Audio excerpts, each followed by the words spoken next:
विष्णू आणि भगवान ब्रह्मदेव या दोघांचं भांडण सुरू झालं। भांडण ही सगळीकडेच होत असतं। तर भगवान विष्णू आणि भगवान ब्रह्मदेवांचं भांडण सुरू झालं आणि ते भांडण कशाचं होतं माहिती आहे का? हे भांडण होतं मी मोठा की तू मोठा। ब्रह्मदेव म्हणायचे मी मोठा, विष्णुदेव म्हणायचे मी मोठा। आणि मोठा होण्याकरता सगळ्यांचीच भांडणं असतात। सगळ्यांना वाटतं मला मोठेपणा असावा, मला मोठेपणा असावा। पण सांगू, जेवढी नम्रता असते आणि जेवढा लहानपणामध्ये सुख असतं ना, ते मोठेपणात नसतं। म्हणून तर तुकोबराय म्हणतात ना, लहानपण देगा देवा मुंगी साखरेचा रवा। त्यात जेवढं सुख आहे तेवढं मोठे होण्यामध्ये सुख नाही। बघा तुम्ही, लहान बालकाला खाण्याची पिण्याची कशाची चिंता आहे का? तेवढे आपण, जेवढं लहान बालक सुखाने झोपू शकतो तेवढे आपण झोपू शकतो का? नाही। आपल्याला पुढच्या कार्याची चिंता असते। उद्याचा दिवस आपल्याला यायचा आहे, कष्ट करायचे आहे, कमवायचं आहे, घरच्या कुटुंबाचं भरण पोषण करायचं आहे। मोठा होण्यामध्ये काय असतं? दुःखच असतं। पण सुतजी महाराज म्हणतात, एवढ्या मोठ्या जगत पालन करत्या ब्रह्म विष्णू आणि जगल उत्पन्न करत्या ब्रह्मदेवांचा विवाद सुरू झाला। आणि वास्तविक पाहता विवाद हा फार छोटा होता आणि तो ही लीला होता। लीला, आता देवतांची ही लीला असते। वास्तविक पाहता त्यांना विवाद करण्याची काही गरज नव्हती, पण शिवलिंगाचं त्यांना काय घ्यायचं होतं? दर्शन घ्यायचं होतं। तर सुंदर अशा प्रकारे वर्तमान कालाच्या प्रलयाच्या जलामध्ये सुंदर अशा प्रकारे त्या ठिकाणी भगवान विष्णूंच्या, भगवान नारायणाच्या नाभी कमलातून ब्रह्मदेवाची काय झालेली होती? उत्पत्ती झालेली होती। तुम्ही भागवत कथेमध्ये हे कथा श्रवण केलेले असतील। तर भगवान नारायणाच्या नाभी कमलातून ब्रह्मदेवाचा जन्म झाला। ते तप करायला निघून गेले आणि त्या ठिकाणी त्यांचा विवाद वाढला। तो कसा की एक वेळेस भगवान विष्णू आपल्या शेषावरती शयन करत होते आणि शयन करत असताना तिथे फिरत फिरत फिरत फिरत त्या जलामध्ये ब्रह्मदेव आले आणि ब्रह्मदेवाने पाहिलं की भगवान नारायण, भगवान विष्णू झोपलेले आहेत। तर ब्रह्मदेव जसे आले तसे म्हटले, हे वत्सा, अरे झोपलास काय? उठ, मी तुझा पिता ब्रह्मदेव आलो आहे। हे कोण कोणाला म्हटलं? ब्रह्मदेव भगवान विष्णूंना म्हणले। वास्तविक पाहता पिता कोण? पिता कोणाचा होते? विष्णूचे पिता ब्रह्मदेव होते का? नाही। पण ब्रह्मदेव काय म्हटले? हे वत्सा, उठ, अरे झोपलास काय? मी तुझा पिता ब्रह्मदेव आलो आहे। भगवान नारायण विष्णू उठले। भगवान विष्णू म्हणले, माझ्या नाभी कमलातून आपला जन्म झाला ब्रह्मदेव, मग मी तुमचा पुत्र कसा? तुमच्यापेक्षा कोण मोठा आहे? मी मोठा आहे का? माझ्या नाभी कमलातून तुमचा जन्म झालेला आहे, तर तुम्ही माझे पुत्र आहात, मी तुमचा पुत्र नाही, म्हणून मी मोठा। ब्रह्मदेव म्हटले, नाही, मी आता तुम्हाला पाहिलं, मी जगाचा त्या ठिकाणी उत्पत्ती करता आहे, तर मी मोठा। विष्णू म्हणायचे मी मोठा। याच्यावरून त्यांचं भांडण लागलं। एवढं असं जोराचं भांडण लागलं की विष्णूंची महासेना तयार झाली, ब्रह्मदेवाची महासेना तयार झाली आणि घनघोर त्या ठिकाणी युद्धाला प्रारंभ झाला। महाराज, भगवान विष्णूंची सेना इकडून शस्त्र चालवत आहे, ब्रह्मदेवाची सेना तिकडून शस्त्र चालवत आहे आणि एकमेकाला त्या ठिकाणी सेनामध्ये महाघनघोर युद्ध चालू असताना भगवंतानी पाशुपत अस्त्र घेतलं, भगवंतानी आपलं अस्त्र घेतलं भगवान विष्णूंनी आणि एकमेकाला सगळे असणारे अस्त्रशस्त्रांनी मारहाण करू लागले। अंतरिक्षामध्ये सर्व देवी देवता एकत्रित आले आणि आता पुन्हा प्रलयाच्या जलामध्येच प्रलय होतो की काय असं वाटू लागलं। आणि जेव्हा पाशुपत अस्त्र आणि भगवंताचं सुदर्शन चक्र त्या ठिकाणी एकमेकाला ते सोडणार, तेवढ्यामध्ये आकाशवाणी झाली आणि सावधान ब्रह्मदेव, सावधान विष्णू, युद्ध थांबवा, तू मोठा मी मोठा, कोण मोठा आहे हे मी सिद्ध करणार। आकाशवाणी झाली तर तेवढ्यामध्ये ते युद्ध थांबलं। आकाशवाणी झाली, आकाशवाणीने सांगितलं, सावधान, मी मोठा तू मोठा म्हणून तुम्ही युद्ध करत आहात, तर मी मोठा की तू मोठा, या तुमच्या दोघांमध्ये कोण मोठा असं म्हटल्यानंतर त्या ठिकाणी आकाशवाणी झाली आणि त्या ठिकाणी दोघांच्या मधोमध एक ज्योतिस्तंभ, अग्निस्तंभ काय झाला? प्रगट झाला। बोलिये गौरी शंकर भगवान की। आणि सुंदर अशा प्रकारे त्या दोघांच्या मध्ये एक ज्योतिस्तंभ तो असणारा प्रगट झाला, चमचम चमचम चमचम चमकणारा तो अग्निस्तंभ ज्योतिस्तंभ प्रगट झाला आणि दोघं विभागले गेले। एकीकडे भगवान विष्णू गेले, एकीकडे ब्रह्मदेव गेले. दोघांच्या मध्ये तो दैदिप्यमान असणारा ज्योतिस्तंभ प्रगट झाला. त्या आकाशवाणीने सांगितलं, ज्याला कोणाला मोठं म्हणून घ्यायचं आहे त्याने एकच करायचं की एकाने याचा मूळ शोधायचं आणि एकाने याचा आरंभ शोधायचा. एकाने सुरुवात शोधायची आणि एकाने शेवट शोधायचा. तरच यामध्ये सिद्ध होईल की कोण मोठा. असं म्हटल्यानंतर दोघांचाही विवाद थांबला आणि ब्रह्मदेव म्हणायला लागले, हे विष्णू, आपल्यामध्ये कोण मोठा. ही विवादामध्ये त्या आकाशवाणीने सांगितलं, आपण तसंच करूया. हा दिव्य असणारा दैदिप्यमान असणारा जो हा स्तंभ आहे, अग्नीने लफलफ लफलफ करणारा, एवढा दैदिप्यमान असणारा हा ज्योतिस्तंभ, याचा मी त्या ठिकाणी मी आरंभ शोधून येतो आणि तुम्ही मूळ शोधून या. मग या करता भगवान विष्णूने वराह रूप धारण केलं आणि ब्रह्मदेवाने हंस रूप धारण केलं आणि हंसावरती उडत उडत आरंभ शोधायला चालले. म्हणजे मूळ त्या ठिकाणी त्याचा असणारा आरंभ कुठे आहे आणि मूळ कुठे आहे हे दोन्ही शोधायचं ना. तर त्या ठिकाणी वरचा टोक शोधण्याकरता ब्रह्मदेव निघाले आणि खालचा टोक मूळ शोधण्याकरता वराह रूप धारण करून जमिनीकडे पाताळाकडे भगवान विष्णू निघाले. दोघेही एक वरती गेले, एक खाली गेले. आणि किती दिवस तो शोधावा अग्निस्तंभाचा मूळ. एवढा मोठा तो अग्निस्तंभ होता की देवतांच्या दिव्य 1000 वर्षापर्यंत ब्रह्मदेव वरती शोधत होते. देवतांच्या 1000 दिव्य वर्षापर्यंत विष्णू भगवान खाली जाऊन शोधत होते मूळ त्याचं. देवतांचे दिव्य 1000 वर्षभर का, माणसाचे नाही. माणसाचे 100 वर्ष असे निघून जातात. तर देवतांच्या असणाऱ्या सगळ्या देवतांचं नाही, मी ब्रह्मदेवाचं सांगू शकते एका क्षणामध्ये की एक ब्रह्मदेवाचं जर आपण आयुष्य पाहिलं ना, तर एक ब्रह्मदेवाचा दिवस होण्याकरता कृतायुग, त्रेतायुग, द्वापारयुग आणि कलियुग हे 4 युग ज्यावेळेस 1000 वेळेला फिरतात त्यावेळेस एक ब्रह्मदेवाचा काय होतो, दिवस होतो. किती मोठं आयुष्य असेल 100 वर्षाचं. असे देवतांच्या हजारो वर्ष भगवान विष्णू मूळ शोधत गेले आणि ब्रह्मदेव वरचा असणारा टोक शोधत गेले. पण दोघांनाही काही ते मिळालं नाही. भगवान विष्णूंनी माघार घेतली. भगवान विष्णू म्हणले, कितीही दिवस खाली गेलो तरी हे काही मूळ शोधायला तयार नाही. कशाचं, त्या ज्योतिस्तंभाचं, त्या अग्निस्तंभाचं. भगवान विष्णू म्हणे, आपण लहान तर लहान. भगवान ब्रह्मदेव जर वरचा टोक शोधून आले तर ते मोठे होतील, त्यांची मी पूजा करेल, काही हरकत नाही. भगवान विष्णू परत आले आणि त्या युद्धस्थळाच्या त्या अग्निस्तंभाजवळ येऊन थांबले. तो अग्निस्तंभ लफलफ लफलफ करत होता. दैदिप्यमान त्या अग्निज्योतिस्तंभाचं तेज होतं.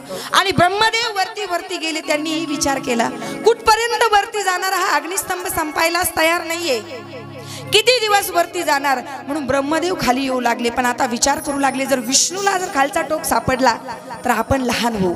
आता काय करावं. पण तिथे एक घटना घडली.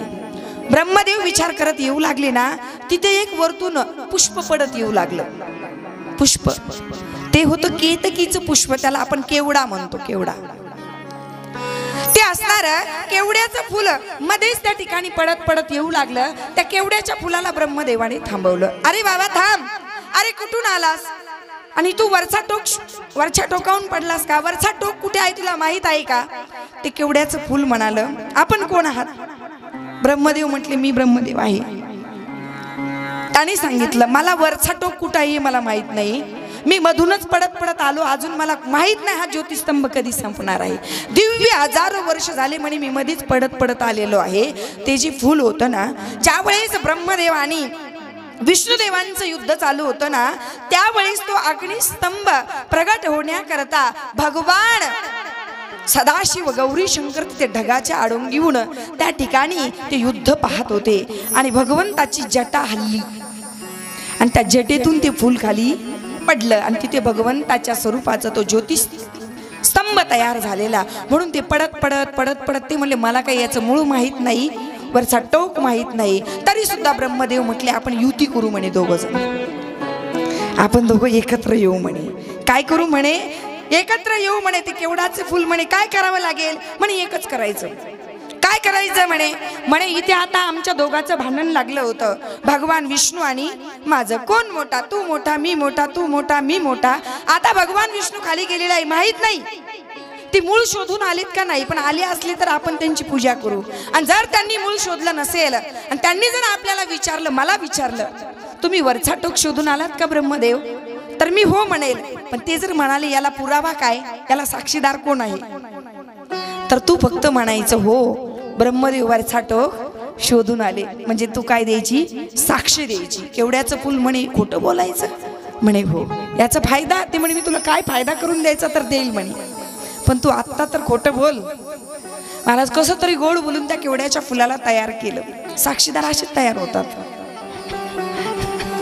हर हर. तर त्या केवड्याचं फूल तयार झालं आणि ब्रह्मदेवाने ते केवड्याचं फूल घेऊन त्या युद्धस्थळावरती भगवान विष्णू जवळ आले.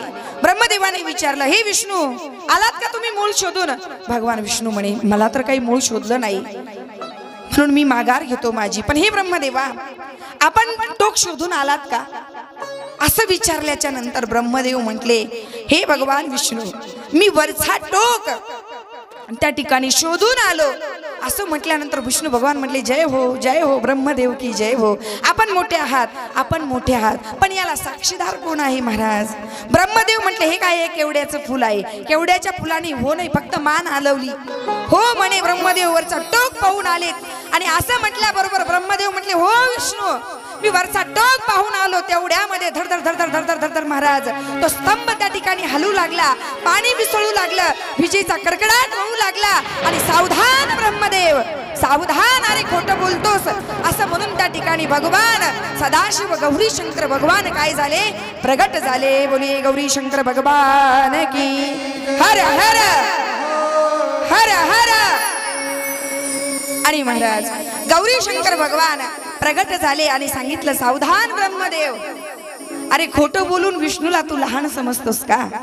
अरे तू खोटं बोलत आहे म्हणून महाराज भगवान भोले बाबाला खोटं सहन झालं नाही महाराज त्या ब्रह्मदेवाचं. आणि खोटं न सहन झाल्यामुळे भगवान भोले बाबांना राग आला. आणि राग आल्याबरोबर भगवान भोले बाबांच्या भृगुटीतून त्या ठिकाणी महाराज एक दैदिप्यमान पुरुष तयार झाला. आणि त्याच पुरुषाचं नाव आहे भैरवनाथ. बोली भैरवनाथ भगवान की जय. तर महाराज त्या ठिकाणी भैरवनाथाची त्या ठिकाणी भगवान भोले बाबांच्या भृगुटीतून काय झालेले आहे, उत्पत्ती झालेली आहे. की ज्या भैरवनाथाला सुद्धा त्यांचे पवित्र चरण आहे. देवांचा राजा इंद्र सुद्धा ज्यांचं पूजन करतो. आणि जे जानवी म्हणून सर्पाचं जानवी घालतात, व्याघ्रांबर परिधान करतात, मस्तकावरती चंद्रशेखर धारण करतात, आणि जे सर्व ऋषींवरती सर्व देवतांवरती कृपा करतात असे असणारे भैरवनाथ देवराज सेव मानावा. त्या ठिकाणी वर्णन केलं सर्व देवतांनी. आणि सुंदर अशा प्रकारे त्या भैरवनाथाची उत्पत्ती झाली. आणि भगवान भोले बाबांनी त्या भैरवनाथाला सांगितलं, हे भैरवा, अरे तुमच्या हातात असणारी ही लपलपती असणारी तलवार, ही तलवार घ्या आणि खोटं बोलणाऱ्या ब्रह्मदेवाचं मुख काय करा, उडवून टाका. भगवान भोले बाबांना राग आलेला. आणि ब्रह्मदेवाला 5 मुख होते. किती मुख होते, 5 मुख. भैरवनाथांनी ती तलवार घेतली, ब्रह्मदेवाजवळ गेले. जे मुख ब्रह्मदेवाचं खोटं बोललं ना, धाड दिशी त्या तलवाराने ब्रह्मदेवाचं काय उडवलं, मुंडकं उडवलं. बोलिये भैरवनाथ भगवान की हर हर. आणि महाराज दुसरा मुख उडवणार ना, तर भगवान भोले बाबाला ब्रह्मदेव शरण आले. पाही माम देवा, जे मुख खोटं बोललं त्याला तर भैरवनाथाने त्याचा नाश केला, शिरच्छेद केला. तुम्ही बघा, एक मुख खोटं बोललं होतं. कोणाचं, झोपला हर हर. कोणाचं खोटं बोललं होतं एक मुख, ब्रह्मदेवाचं. ब्रह्मदेवाला किती मुख होते, आपल्याला किती मुख आहेत, कळलं तुम्हाला. मग बघा, ब्रह्मदेवाच्या 5 मुखापैकी एक मुख खोटं बोललं तर ते तोडलं महाराज भैरवनाथाने. मग आपलं एक मुख कुठं कुठं बोलत असेल, काय शिक्षा मिळेल आपल्याला महाराज. त्या ठिकाणी सांगू तुम्हाला, जीवनामध्ये कुठला अजून नित्यनेम नाही करता आला. महाभारतातला हा प्रसंग आहे. यक्षाने धर्मराजाला विचारलं होतं, अरे हे धर्मा, अरे जीवनामध्ये असा कोणता नित्य नियम आहे, तो नित्य नियम जीवनामध्ये मनुष्याने केल्यानंतर त्याला स्वर्गाचे द्वार त्याच्यासाठी उघडे होतात. तर धर्मराजाने त्या यक्षाला सांगितलं होतं, हे यक्ष महाराज, जीवनामध्ये मानव देहाला आल्याच्या नंतर मानवाने एकच नित्यनेम करावा, ते म्हणजे सत्य भाषण. जो जीवनामध्ये कधीच खोटं बोलत नाही ना, त्याच्याकरता स्वर्गाचे द्वार त्या ठिकाणी आपोआप उघडली जातात. ही सत्याचा काय आहे, महिमा आहे. म्हणून जीवनामध्ये मनुष्याने कुठला नित्यनेम नाही जरी करता आला ना, तर सत्यम वद, माणसाने सत्य बोलावं आणि कधीही सत्याचा काय होतो, विजय होतो. म्हणून सांगण्याचा भाव की एक ब्रह्मदेवाचं मुख खोटं बोललं ना, तर त्याला उडवलं गेलं. ब्रह्मदेवाला पश्चाताप झाला आणि पश्चाताप झाला आणि भगवान महादेवांना, भगवान भोले बाबांना ब्रह्मदेव शरण आले. आणि महाराज, माझे भोले बाबा आधीच भोळे आहे, शरण आलेला सुद्धा ते कृपा करतात. ब्रह्मदेवाला त्या ठिकाणी कृपा पश्चाताप होऊन त्या ठिकाणी पाही माम दया मागू लागले ब्रह्मदेव. तर भगवान भोले बाबांनी सांगितलं, हे ब्रह्मदेवा, अरे तुझं एक मुख त्या ठिकाणी खोटं बोललं तर उडवलं, पण मी तुला आज शाप देतो की तुझी कुठेही मृत्यू लोकामध्ये पूजा होणार नाही, मृत्यू लोकामध्ये तुझं कुठंही मंदिर बांधल्या जाणार नाही. बघा, कुठेच मंदिर नाही. हा शाप देण्याच्या अगोदर कल्पाकल्पातल्या कथेचा काय असतो, भेद असतो. एकाच ठिकाणी ब्रह्मदेवाचं मंदिर आहे, ती ब्रह्मदेवाची तपस्थली आहे, ते म्हणजे पुष्कर. राजस्थान क्षेत्रामध्ये पुष्कर आहे. हे पुष्कर भूमी आहे, तपस्थली आहे, ज्ञानाची भूमी आहे. ब्रह्मदेवाला शाप दिला, पण ब्रह्मदेव म्हणायला लागले, देवा क्षमा असावी, काहीतरी मला शाप द्या. म्हणून भगवान भोले बाबांनी सांगितलं की जिथे जिथे यज्ञ होईल, जिथे जिथे यज्ञ होईल त्या ठिकाणी यज्ञकुंडाच्या जवळ ब्रह्मदेवा तुमचं एक स्थान असेल आणि तुमची पूजा केल्याशिवाय यज्ञ पूर्ण होणार नाही. म्हणून ब्रह्मदेवाचं यज्ञाजवळ काय मानल्या जातं, स्थान मानल्या जातं. आणि मग भारी आली केवड्याच्या पुष्पाची. ते केवड्याचं पुष्प तर थरथरच कापू लागलं. त्याला वाटलं आता ब्रह्मदेवाचं एक मुख गेलं, आपल्याला तर काहीच राहणार नाही शिल्लक.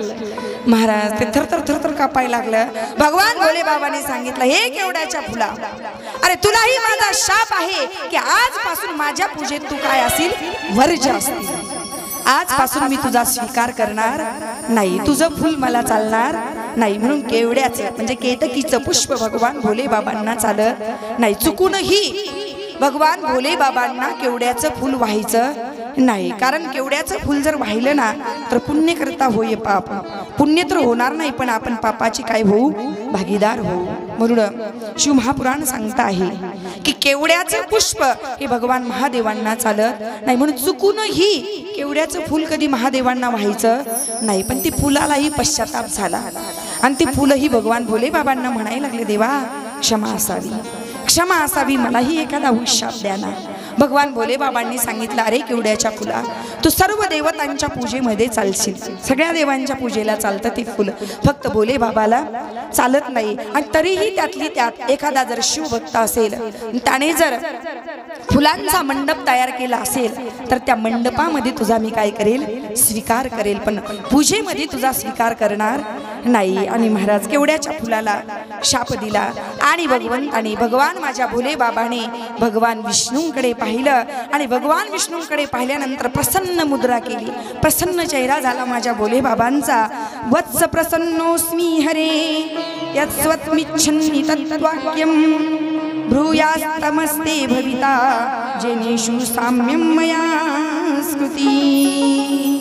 शिवजी म्हणतात, हे भगवान विष्णू, आपण धन्य आहात, आपण धन्य आहात, आपण सत्यनिष्ठ आहात, आपण खोटे बोलले नाही, आपण सत्यनिष्ठ त्या ठिकाणी धारण केलेलं आहे. म्हणून हे भगवान विष्णू, आजपासून मी सांगत आहे की आजपासून सर्वत्र तुमची पूजा होईल, सर्वत्र तुमचे देवालय बांधल्या जातील आणि तुम्ही आणि मी एकाच स्वरूपामध्ये या पृथ्वी तलावरती काय होऊ, पूजनीय होऊ. सदाशिवांनी आशीर्वाद दिला महाराज. म्हणून भगवान विष्णू म्हणजेच शिव आहे आणि शिव म्हणजेच विष्णू आहे. कालही सांगितलं मी की शिवा रामा नाही भेद.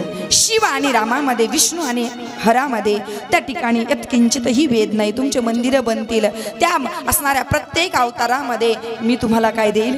दर्शन देईल. प्रत्येक अवतारामध्ये माझे असणारे विशेष असणारा एक अवतारामध्ये भाग असेल. आणि अशा प्रकारे सगळ्यांना आशीर्वाद दिले आणि ब्रह्मदेवाला पश्चाताप झाला. नंतर पुढे ब्रह्मदेवाने आणि महाविष्णूंनी देवादिदेव भगवान जिथे प्रगट झाले होते ना, भगवान भोले बाबा, तिथे त्यांची काय केली? षोडशोपचारी काय केली? पूजा केली. सुंदर अशा प्रकारे त्या ठिकाणी धूप, दीप, श्वेत, छत्र, व्यंजन, चामर, गंध, दीप. इथं अगरबत्तीने आली बघा, आली का? आता पक्क लक्षात ठेवा. तर सुंदर अशा प्रकारे धूप, दीप, श्वेत, छत्र, चामर, गंध, पुष्प, दीपांनी त्या ठिकाणी सुंदर अशा प्रकारे भगवान विष्णूंनी आणि भगवान ब्रह्मदेवाने त्या भगवान भोले बाबांचं पूजन केलं. आणि पूजन केल्याबरोबर माझे भोले बाबा प्रसन्न झाले आणि माझ्या भोले बाबांनी सांगितलं, हे ब्रह्मदेव, हे भगवान विष्णू, आजच्या दिवशी तुम्ही माझी पूजा केली. ही आजची असणारी शिवरात्री तिथी आहे.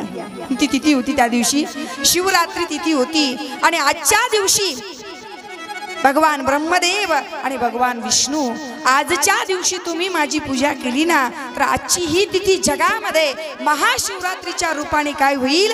प्रख्यात होईल. बोलिये शंकर भगवान की जय. ज्या दिवशी भगवान ब्रह्मदेवाने आणि भगवान विष्णूंनी भगवान भोले बाबांची पूजा केली ना, तो दिवस कोणता आहे?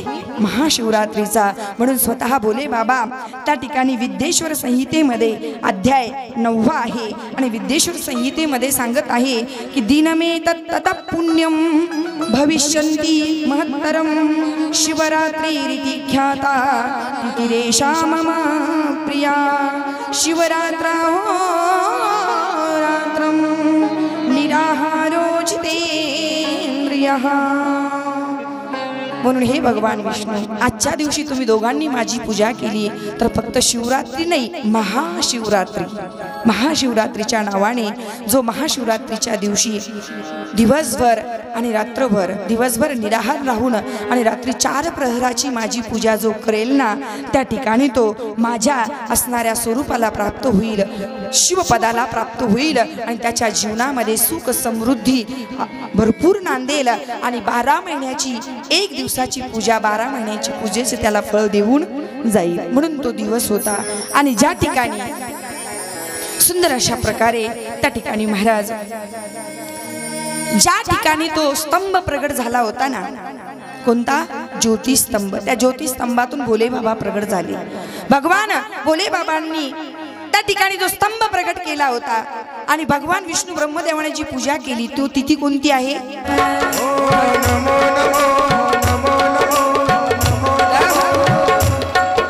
नमो विश्वकर्ता